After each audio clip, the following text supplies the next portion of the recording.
Friends, welcome to my channel. தலை குளிச்சுட்டு அழகாக ட்ரெஸ் பண்ணிக்கிட்டு பியூட்டிஃபுல்லாக ஹேர் ஸ்டைல் பண்ணிக்கிட்டு நம்ம ஒரு ஃபங்க்ஷனுக்கு ஒரு ராணி மாதிரி கிளம்பி போவோம். ஆனால் கொஞ்ச நேரத்துலேயே பார்த்திங்கன்னா நம்ம முடியெல்லாம் அப்படியே கண்ணா பின்னான்னு களைஞ்சி பேய் மாதிரி ஆகிடும். அது நம்ம மனசுக்கு ரொம்பவே கஷ்டமாக இருக்கும். குறிப்பாக பார்த்திங்கன்னா இந்த பேபி ஹேர்ஸ்லாம் அப்படியே நீட்டமாக அப்படியே நம்ம தலைக்கு மேலே நிற்கும். அது ரொம்பவே அசிங்கமாக இருக்கும் பார்க்குறதுக்கு. இதை சரி பண்ணுறதுக்கு நீங்கள் எந்த கெமிக்கல் ஹேர் ஸ்ப்ரேவும் கடையில் வாங்காதீங்க. வீட்டிலே இதை எளிமையான முறையில் செய்யலாம். இதை எப்படி செய்யுதுன்னு பார்க்கறதுக்கு முன்னாடி என்னோடய சேனலை மறக்காமல் சப்ஸ்கிரைப் பண்ணிவிட்டு பெல் ஐக்கானை ப்ரெஸ் பண்ணிடுங்க. அப்போ தான் நான் போடுற வீடியோஸ்லாம் உங்களுக்கு உடனுக்குடனே வரும். ஒரு பவுலில் ஆலோவேரா ஜெல் 1 டேபிள் ஸ்பூன் அளவுக்கு போட்டுக்கோங்க. இந்த ஆலோவேரா ஜெல் நம்ம முடியை வந்து அப்படியே ஸ்மூத் பண்ணி நல்லா நம்ம கண்டிஷன் பண்ணோம். அதுக்கு தான். அடுத்து ரோஸ் வாட்டர் 5 டேபிள் ஸ்பூன் போட்டுக்கோங்க. இது நம்ம ஹேரை வந்து நல்லா வாசனையாக வச்சுக்கும். அது மட்டும் இல்லாமல் நம்ம ஹேருக்கு நல்லாவே வளர்ச்சியையும் கொடுக்கும். அதுக்காக தான் பியூர் ரோஸ் வாட்டர் நம்ம எடுத்திருக்கோம். அடுத்தது கோகோனட் ஆயில் 1 டீஸ்பூன் அளவுக்கு போட்டுக்கலாம். இந்த தேங்காய் எண்ணெய் உங்கள்கிட்ட இல்லை அப்படின்னாக்கா பாதாம் எண்ணெயோ இல்லை விட்டமின் இ எண்ணெயோ கூட நீங்கள் சேர்த்துக்கலாம். இது எல்லாத்தையுமே நம்ம வந்து நல்லா மிக்ஸ் பண்ணணும். இப்போது கைவிடாமல் மிக்ஸ் பண்ணுறப்போ உங்களுக்கு ஒரு விதமான பேஸ்ட் மாதிரி கிடைக்கும். சூப்பராக இருக்கும். அந்த க்ரீம் கன்சிஸ்டன்சி பார்த்திங்கன்னா ரொம்பவே நல்லாயிருக்கும். நீங்கள் இந்த க்ரீமை கூட எடுத்து அப்படியே நீங்கள் தலையில் அப்ளை பண்ணலாம்.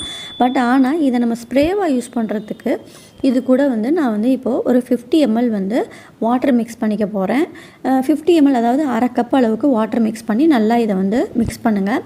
இந்த வாட்டர் வந்து நீங்கள் டீமினரலைஸ்டு வாட்டர் கூட யூஸ் பண்ணலாம். இல்லை அதெல்லாம் என்கிட்ட இல்லை அப்படின்றவங்க நார்மலான வாட்டரை கூட நீங்கள் போட்டு நல்லா மிக்ஸ் பண்ணிக்கோங்க. குடிக்கிற தண்ணியை போட்டு மிக்ஸ் பண்ணிக்கிட்டிங்கன்னா இந்த மாதிரி வரும். ஆனாலும் இது நல்லா சரியாக கலக்காது. இதுக்காக நம்ம இதை ஒரு ஸ்ப்ரே பாட்டிலில் போட்டு இதை நல்லா நம்ம கலக்கி எடுத்துக்கலாம். இப்போ ஒரு ஸ்ப்ரே பாட்டிலில் ஊற்றுனதுக்கப்புறம் இதை நல்லா நீங்கள் ஷேக் பண்ணி விடணும். அப்போ தான் இது நல்லா மிக்ஸ் ஆகும். ஒன்றோட ஒன்று 3மே மிக்ஸ் ஆனால் தான் நமக்கு நல்ல சூப்பரான ரிசல்ட் கிடைக்கும். அதுக்காக இதை ஒரு 2 நிமிஷம் நல்லா மிக்ஸ் பண்ணிக்கோங்க. இந்த ஸ்ப்ரேவை வந்து கண்டிப்பாக நம்ம எண்ணெய் வச்ச தலையில் யூஸ் பண்ணவே கூடாது. எண்ணெய் வச்ச தலைக்காக இதை நம்ம ரெடி பண்ணலை. தலை குளித்ததுக்கப்புறமா நம்ம தலையை வந்து களைஞ்சி போகுது இல்லைங்களா, அதுக்காக தான் இந்த ஸ்ப்ரே நம்ம ரெடி பண்ணியிருக்கோம். அப்படி களையாமல் நீட்டாக நம்ம தலை வந்து காலையில் சீவிட்டு போனால் திருப்பி மத்தியானமோ சாயங்காலமோ வர வரைக்கும் அது அப்படியே நீட்டாக இருக்கிறதுக்காக தான் நம்ம இதை செய்கிறோம். இப்போ பாருங்கள், இதை நான் லைவாகவே உங்களுக்கு செஞ்சு காட்டுறேன். நான் தலை குளிச்சிட்டேன்.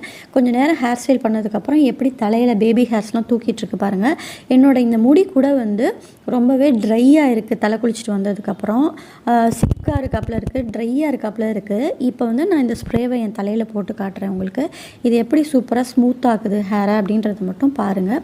இப்போ இந்த ஸ்ப்ரேவை வந்து தலை குளிச்சுட்டு வந்து தலை காஞ்ச தலை இருக்குது இல்லைங்களா, அதில் நம்ம வந்து நல்லா அப்படியே ஸ்கேல்ப்லேருந்து எண்டு வரைக்கும் போட்டுக்கலாம். இதில் எந்த கெமிக்கலும் இல்லாதனால நீங்கள் ஸ்கேல்பில் கூட தாராளமாக யூஸ் பண்ணலாம். பட் ஹேருக்கு வெளியில் எனக்கு சளி பிடிக்கும் அப்படின்றவங்க ஹேரில் மட்டும் போட்டுக்கோங்க, ஸ்கேல்பில் போட வேண்டாம். இப்போ இதை நல்லா நீங்கள் ஸ்ப்ரே பண்ணிவிட்டு கொஞ்சம் நேரத்தில் பார்த்தீங்கன்னா மிஸ்ட் மாதிரி அப்படியே உங்கள் தலையில் இருக்கும். நீங்கள் ஹேர் ஸ்டைல் பண்ணுறதுக்கு முன்னாடி இந்த ஸ்ப்ரேவை வந்து உங்கள் தலையில் போட்டுக்கோங்க. போட்டுட்டு நல்லாவே எந்த இடத்துலாம் ஃபுல் ஹேருக்கும் நீங்கள் ஹேர் ஸ்டைல் பண்ணுறீங்கன்னா நல்லாவே நுனி முடி, வெளியில் தெரிகிற முடி எல்லாத்துலேயுமே நீங்கள் நல்லா இதை வந்து ஸ்ப்ரே பண்ணிக்கலாம்.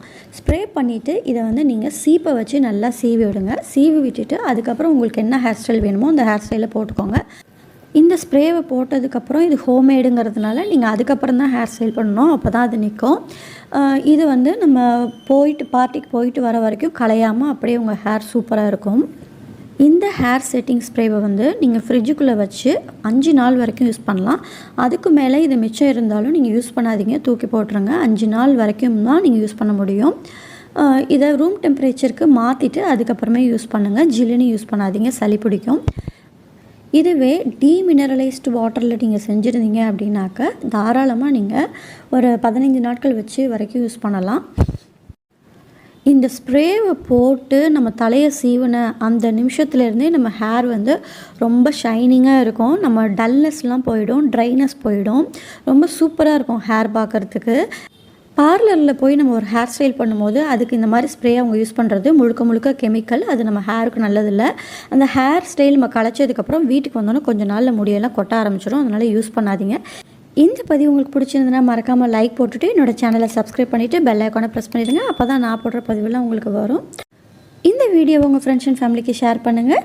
தேங்க்ஸ் ஃபார் வாட்சிங்.